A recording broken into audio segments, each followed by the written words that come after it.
Біздің ағайымыз да осы мектепте ұстаздары болған. Ұстаздарға өлең арнамау да ол мүмкін емес. Бала жүрегінен орын алған ұстазға ағайымыз да шәкірт ретінде өлең арнапты. Келе ғой, ұстазыма деген өлеңін Жігер оқып береді бізге.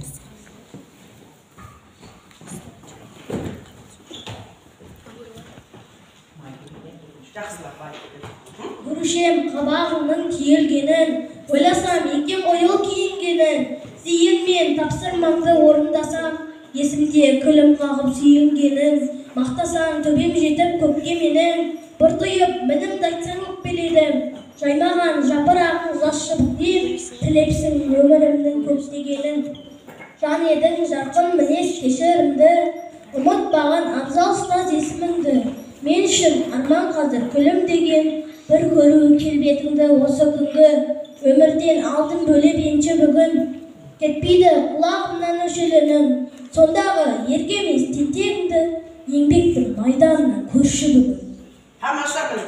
Сіздер де өстіп ұстаздарыңызға өлең жазыңыздар, есте жазыңыздар, шығарма жазыңыздар. Келе ғой Айсана, мұғалімге деген өлеңі. Мұғалім, жолдастар сіздерге арналады. Өткен мерекелеріңіз құтты болсын. Осы қазан айы мұғалімдер мерекесі деп жатыр ғой. Көрсетіп үлгі болу өнегесін, жанымды жақсы арманға бөлегенсің. Нұр жайып сәби жүзің күлімдесе, қуаныш шаттығына кенелесің. Үйреттің өмір заңын ерінбедің, әрқашан жүзек жылы көңілдедің. Ұшырдың қанат беріп қиялыңды, кездескен қиындықтан шегінбедің. Кескінім көз алдында сонда ғалі, мен жайлы сені қанша ой толғанды. Білімнің жас өргенде нұрын қойып, өзіңнен өмірге алдым жолдаманы. Мейірімді ұстаз, ардақты мұғалімім, жаныңмен жан сырымды ұға білдің. Өсірген бауыл бөрен түлегіңді, еңбектің майданында сынабың. Жақсы. Міне ағай, ұстаздың да сенімін ақтады деп ойлаймын. Өзінің оқытқан ұстаздарына керемет деймін. Әннен ескерткіш орнатты десек болады. Жүрегінің түпкірінде екен. Өзі ұстаз бола жүріп, өз ұстазын ұмытпаған, бұл нағыз ұстаздардың ұстазы екен. Балалар десе, ағай осы ауылда құрдастарына жазған, жақсы көрген адамдарына жазған, көп сықақ өлеңдері бар. Әзілмен жазған өлеңдері бар. Ағайдың тағы да осы кітаппен мен сіздерді таныстырамын. Міне менде ол кітап бар, Құрманқұл ағайдың арман гүлі солмайды қаптап тұр, ұстап отырмын. Сіздерге тағы да таныстырамын. Енді ағайдың кейде көңіл күйлері деген бір шумағын алып отырмын. Адамның кейде көңіл күйі құлазиды, кейде көтеріледі. Сондай көңіл күйді де біз өлеңмен оқып өзімізді өзіміз жұбатады екенбіз.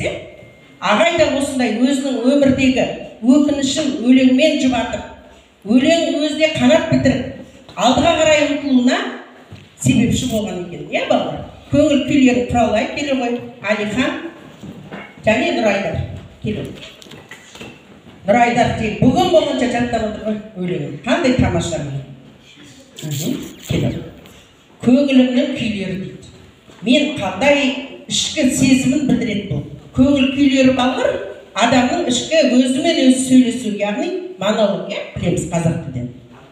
Кетпесем де асқа шыңын биік тасып, егіз үстік еңбекпенен иықтасып, ақынмын деп кеудемді көтермеймін, өлең жазып жүргеніме тиіп қашып, тұтатып жүректің жырын үрлеп, еңбексеген елімнің қарапайым мақтанамын ұлының бірімін деп. Кеудемде сыртынымды, жыртынымды, қиялым қақпақ қанат бұлқанып қой, шайқайын шабытымның шалқар көлін, сергейін ауыр ойдан сілкініп бір. Тамаша.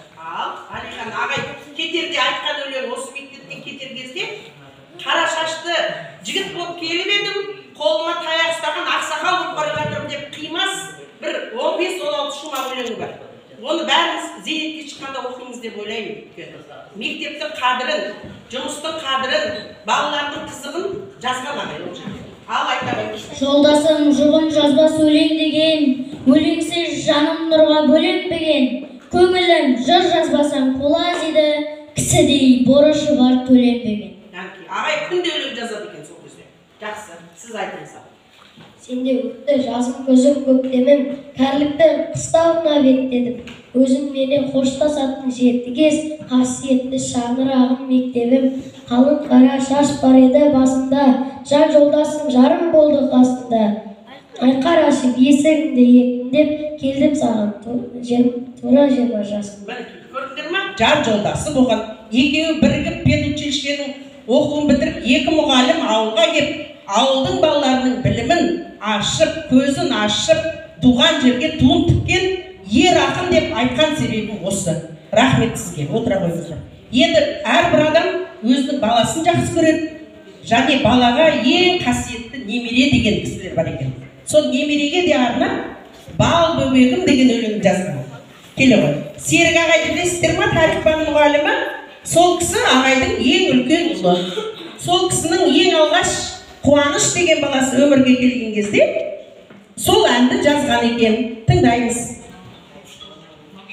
Төгілсін ақ жүзіңе нұр шуағы, жымиып бал бөбегім күлшік әне, талпынып құшағымда сен отырсаң, шымырлап жүрегіне жыр туады. Қуанышым, жұбанышым, көңілімнің шаттығысың.